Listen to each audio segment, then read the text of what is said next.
अस्सलाम वालेकुम स्टूडेंट्स, कैसे हैं आप लोग? खैरियत से हैं? आज के लेक्चर में हम कुछ ऐसे पॉइंट्स डिस्कस करेंगे कि अगर आप इनको फॉलो करेंगे तो कम वर्क करके, बहुत कम मेहनत करके आप मैक्सिमम मार्क्स जो है वो गेन कर सकते हैं। तो डिस्कशन हम स्टार्ट करते हैं कि how to impress the examiner. Examiner को आपने कैसे इंस्पायर करना है, कैसे इम्प्रेस करना है। तो इसकी ट्रिक्स क्या है? Number one, outlook of the paper should be outstanding. देखें यार, आपने पेपर कभी भी आपकी एक्सपेक्टेशन के लिहाज से नहीं होता है। यानी जो आप एक्सपेक्ट कर रहे होते हैं, जो आपने प्रिपेयर किए होते हैं, जो क्वेश्चंस, पेपर वैसे कभी नहीं होता है। वो अक्रॉस ऑफ योर प्रिपरेशन होता है, आउट ऑफ योर प्रिपरेशन होता है। आपकी एक्सपेक्टेशन पे कभी वो पूरा नहीं उतरता है। लेकिन एक चीज़ ध्यान में रखें कि आप पेपर में जो भी लिखते हैं, आप शॉर्ट लिखते हैं, लॉन्ग आंसर लिखते हैं, कोई भी आंसर आप अटेम्प्ट करते हैं, लेकिन आपके पेपर की जो आउटलुक है that should be very outstanding. आप इसको कैसे एक्स्ट्राऑर्डिनरी, कैसे इसको आउटस्टैंडिंग आप बना सकते हैं? पॉइंट्स क्या हैं ये देखें कि draw proper margin lines with blue pen. अब देखें, कुछ टीचर्स होते हैं, कुछ स्टूडेंट्स होते हैं जो कि सीनियर होते हैं, या कुछ स्टूडेंट जो है वो ये कहते हैं कि जी इतना टाइम नहीं होता है, लिहाजा आप पेपर को जो है फोल्ड कर लें दोनों तरफ से तो वो मार्जिन लाइन ड्रा हो जाती है। स्टूडेंट ऐसे बिल्कुल ना करें, इस पे इतना ज्यादा टाइम नहीं लगता है। आपने प्रॉपर मार्जिन लाइन लगानी है, लेकिन मार्जिन लाइन जब आप लगाएंगे तो ये प्रोमिनेंट नजर आनी चाहिए। इसमें एक चीज का ध्यान रखना है कि don't narrow down the page. ऐसे आप ना करें कि ये आप मार्जिन लाइन लगा रहे हैं तो बीच में जो स्पेस है वो बहुत कम बच जाए। आपने प्रॉपर बड़े ही डिसेंट तरीके से जो है ये चीजें आपने ज़हन में रखनी है कि पेपर में मैंने ये काम करने हैं। तो आपने मार्जिन लाइन कैसे, एक प्रॉपर डिस्टेंस पे मार्जिन लाइन लगानी है, ना बहुत ज्यादा वाइडर जो है वो बहुत ज्यादा स्पेस छोड़ के, ना बहुत ज्यादा क्लोज। तो मार्जिन लाइन आपने जरूर लगानी है, और कौन से पेन से लगानी है? आपने ब्लू पेन से लगा दें, ब्लू मार्कर से लगाएं, लेकिन लेड पेंसिल का आप यूज ना करें। आगे देखें, don't narrow down the page. Page को नैरो डाउन आपने नहीं करना, पहले मैंने एक्सप्लेन कर दिया। अब ये वो चीजें हैं यार जो आपको पहले से पता है, लेकिन फिर भी इनको डिस्कस करने की अहमियत और इम्पोर्टेंस और इनका फायदा क्या है कि ये पॉइंट्स आप ज़हन में रखें, इनके मार्क्स आपको दिए जाएंगे।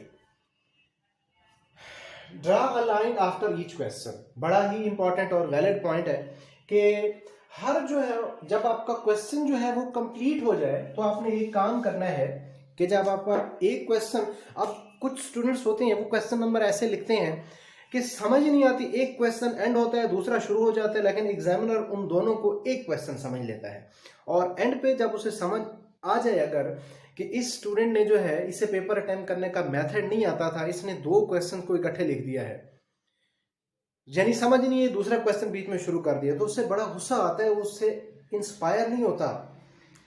तो आपने क्या करना है कि बाकायदा जब एक क्वेश्चन एंड हो, आपने बाकायदा इस तरह लाइन लगानी है कि क्वेश्चन एक एंड हो गया, एक दो लाइन छोड़ें, दूसरा क्वेश्चन फिर शुरू करें।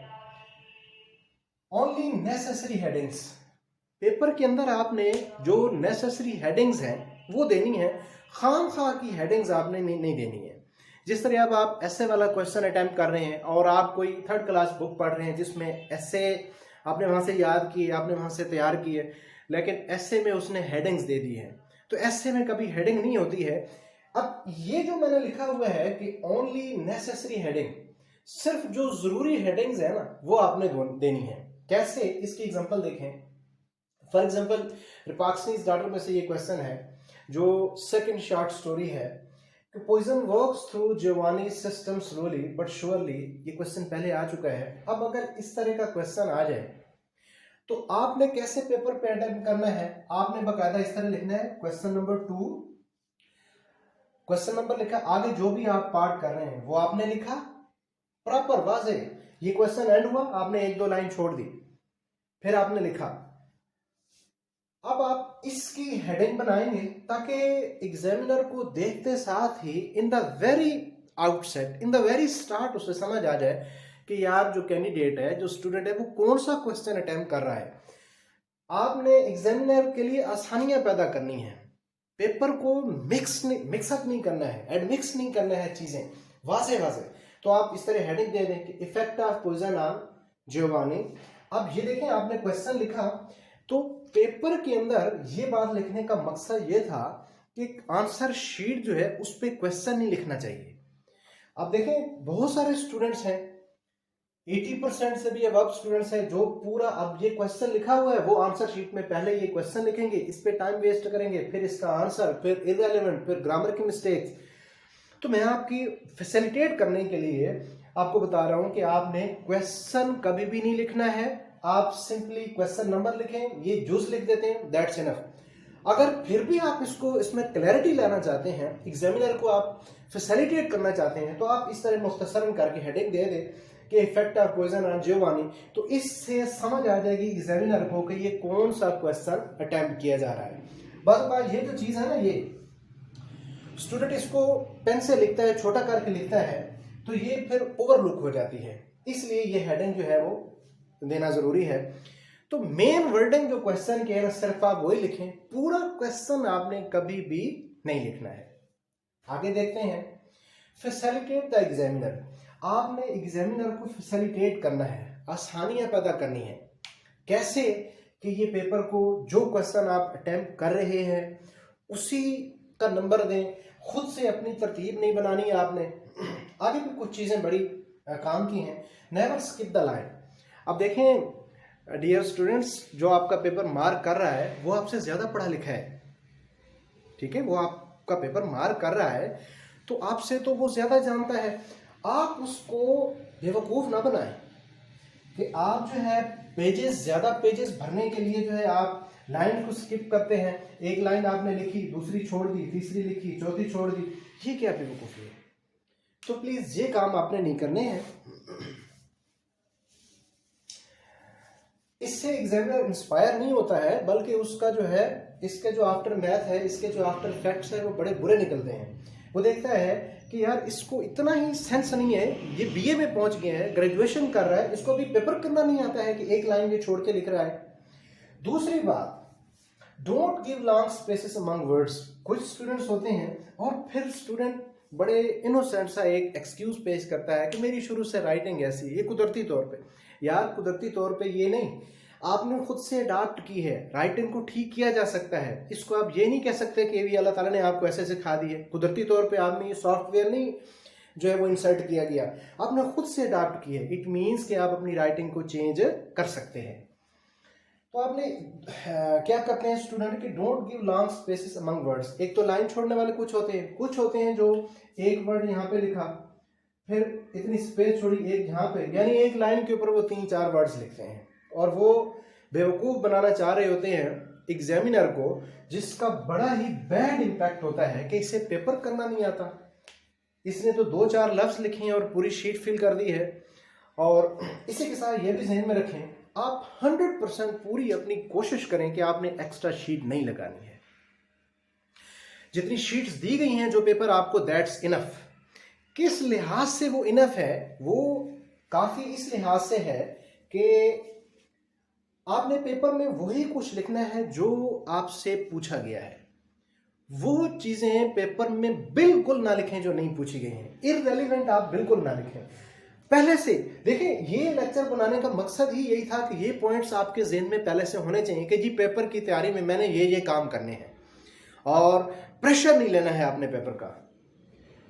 नेक्स्ट देखें कि don't give long spaces among words. इसके बाद है answer should not be lengthy. कभी भी अपने आंसर को लेंथी ना करें, यानी आपका आंसर जो है वो 2.5 पैराग्राफ मैक्सिमम होना चाहिए। अगर आप 2 पैराग्राफ में लिख देते हैं दैट्स इनफ। लेकिन फिर मैं कह रहा हूं कि हमेशा वही चीज लिखा करें जो चीज आपसे पूछी गई है। यार इतना तो आप क्वेश्चन को अंडरस्टैंड करें खुदा के लिए कि पहले आप देखें कि यार मैं ये क्वेश्चन लिखने लगा हूं, मुझसे क्या चीज पूछ रहा है, वो क्या चीज पूछ रहा है और मैं क्या चीज लिख रहा हूं। पहले से ये चीजें ज़हन में रखें। इररिलेवेंट आपने नहीं लिखना है। और जब आप इररेलेवेंट नहीं लिखेंगे तो ऑटोमेटिकली आप जो है लेंथी पेपर आपका नहीं होगा, आपको शीट लगाने की जरूरत नहीं होगी। कभी भी ये ज़हन में ना रखें कि यार वो फलां स्टूडेंट है तो शीट लगा ली, उसने भी शीट लगा ली, मैं बड़ा नालायक हूँ, मैंने अभी तक शीट नहीं लगी। नहीं नहीं नहीं, 100% अपनी कोशिश करनी है कि आपने एक्स्ट्रा शीट नहीं लगानी। आपने एग्जामिनर को फैसिलिटेट करना है, जो पेजेस आपको प्रोवाइड किए गए हैं वो जो आंसर आपने लिखने हैं, रेलिवेंट आंसर लिखने हैं, उनके लिए वो बिल्कुल काफ़ी हैं। आगे देखते हैं, नो कटिंग। पेपर में कटिंग नहीं करनी है, इंसान है गलतियां हो जाती हैं। आपने अगर कटिंग करनी है तो कैसे करनी है? फॉर एग्जांपल ये वर्ड्स आपने लिख दिए कि इट वाज रॉन्गली सेड, आपने अब इसको क्रॉस करना है और बजाय इसके कि आप इसको इस तरह क्रॉस करें, आप इसको इस तरह जो है एक क्रॉस यहाँ पे लगाएं, एक यहाँ पे लगाएं, ऊपर से ये डैश करके इस तरह ये हल्की सी लाइन लगा दें, तो ये इसके आपके मार्क्स नहीं कटे जाएंगे। अगर आप इस तरह लिखेंगे तो इसके तो आपके मार्क्स कटेंगे। कैसे मार्क्स कटेंगे कि अगर एग्जामिनर ने आपको जो है 10 नंबर का क्वेश्चन है, आपको उसने दिए हैं जी 6 नंबर 10 में से, अब 4 नंबर उसने काट लिए, तो उससे पेपर में जस्टिफाई करना होगा कि किस चीज़ के मार्क्स उसने डिडक्ट किए, किस चीज़ के मार्क्स काटे हैं। तो वो फिर इस तरह एग्जामिनर के लिए आसानी हो जाती है, वो सर्कल लगाएगा यहाँ पे, फिर आपको जो इररेलेवेंट होगा वहाँ पे भी वो लंबी चौड़ी लाइन लगा देगा इररेलेवेंट, फिर ग्रामर की मिस्टेक्स है वहाँ भी सर्कल हो जाएंगे, तो पेपर तो आपका बिल्कुल जो है वो रेड हो जाएगा। तो लिहाजा ये चीज़ भी आपने ज़हन में रखनी है। नेक्स्ट पॉइंट देखते हैं, लास्ट पॉइंट है कि questions will not be given as per your expectation.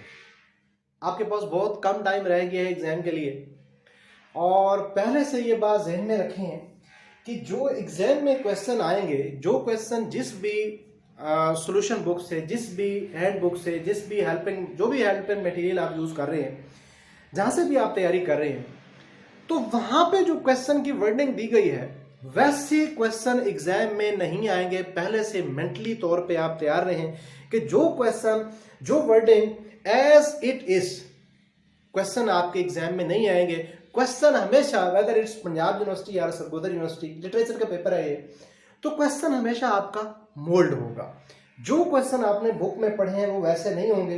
तो अगर आप जहन में ये रख के जाते हैं कि यार ये क्वेश्चन मैंने रटा लगाए हुए हैं, ये क्वेश्चन मैंने याद किए हुए हैं, तो यही वाले आ जाएंगे, नहीं, कभी भी ऐसे नहीं होगा। क्वेश्चन आपकी एक्सपेक्टेशन के अपोजिट आएंगे।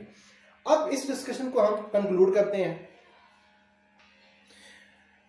स्टूडेंट्स, आज जो हमने मुख्तसरन डिस्कशन की है, इसमें पेपर पैटर्न को हमने, यानी कि पेपर को आपने अटैम्प्ट कैसे करना है, how to attempt a paper, आपकी प्रेजेंटेशन कैसे होनी चाहिए, तो मेन चीज़ें आप 2-4 पॉइंट ज़हन में रख लें कि यार मैंने मार्जिन लाइन लगानी है और ठीक वाज़े जिस तरह लगानी चाहिए वैसे लगानी है, बिल्कुल क्लोज करके नहीं लगानी और बिल्कुल वाइडर भी नहीं लगानी है, मुनासिब डिस्टेंस देते हुए आपने मार्जिन लाइन लगानी है।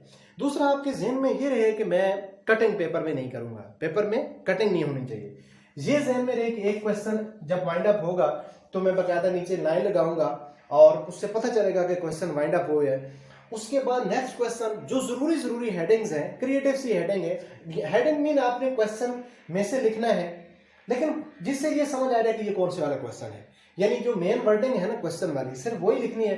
क्वेश्चन आपने कभी नहीं लिखना है कि आप जो है वो पूरा क्वेश्चन लिखें फिर उसका आंसर स्टार्ट करें। आप कैसे लिखें, ये क्वेश्चन नंबर आपने लिखा, उसके बाद जो भी पार्ट आप कर रहे हैं वो लिखा, अब क्वेश्चन में से जो मेन वर्डिंग है वो आपने लिख दी, दैट्स इनफ। इसके बाद जो है आपने एग्जामिनर को फैसिलिटेट करना है, चीज़ों को मिक्सअप नहीं करना है, पेपर को लेंथी कभी नहीं करना है। ये शीट वगैरह के चक्कर में ना पड़े, जो एक्स्ट्रा शीट लगाते हैं आप जहन में पहले रखें कि मैं एक्स्ट्रा शीट नहीं लगाऊंगा, मैं रेलिवेंट पेपर करूंगा।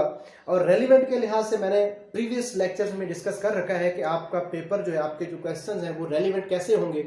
रेलिवेंट तब होंगे क्योंकि पेपर, आप जो क्वेश्चन है वो आपकी एक्सपेक्टेशन, जो आप एक्सपेक्ट कर रहे हैं क्वेश्चन, तो वैसे नहीं आएगा। आपको खुद से क्वेश्चन क्रिएट करना पड़ेगा, उसका आंसर खुद से आपको लिखना पड़ेगा। तो आप क्वेश्चन को हमेशा बार बार पढ़ते रहना। आप एक पैराग्राफ में एक टेंस यूज करेंगे, एक पैराग्राफ में आपने सिर्फ एक बात करनी है। कौन सी बात करनी है? जो पैराग्राफ, अब ये आंसर आप लिख रहे हैं, ये आपने पैराग्राफ ड्रा किया है, तो पहला सेंटेंस जो लिखा है, ठीक है, इसमें जो आपने टेंस यूज किया है, पूरे पैराग्राफ में आप यही वाला टेंस यूज करेंगे और पूरे पैराग्राफ में आप जितने भी सेंटेंसेस लिखेंगे आप इसी सेंटेंस के बारे में लिखेंगे। तो ये मेन चीजें हमने लिखी हैं यहाँ पे, आप इनको जरूर देखें। ये चीजें हैं, इन पे इतनी मेहनत नहीं करनी पड़ती है, बस ये ज़हन में रख लें तो आपका पेपर जो है कम मेहनत में, अगर आप अच्छी आपकी प्रेजेंटेशन है, आउटस्टैंडिंग प्रेजेंटेशन है, रिमार्केबल प्रेजेंटेशन है, तो आप अगर बीच में कुछ गलत भी लिख जाते हैं तो फिर भी आप इतना आपके पेपर को डिग्रेड नहीं किया जाएगा। लिहाजा ये चीज़ें ज़रूर जहन में रखें। नेक्स्ट जो लेक्चर है वो हम एसे की आउटलाइन जो है, how to draw outline of an essay की आउटलाइन जो है वो कैसे बनानी है, इस पे हम नेक्स्ट लेक्चर में मिलेंगे। इसी के साथ इजाज़त चाहूँगा। Thank you so much.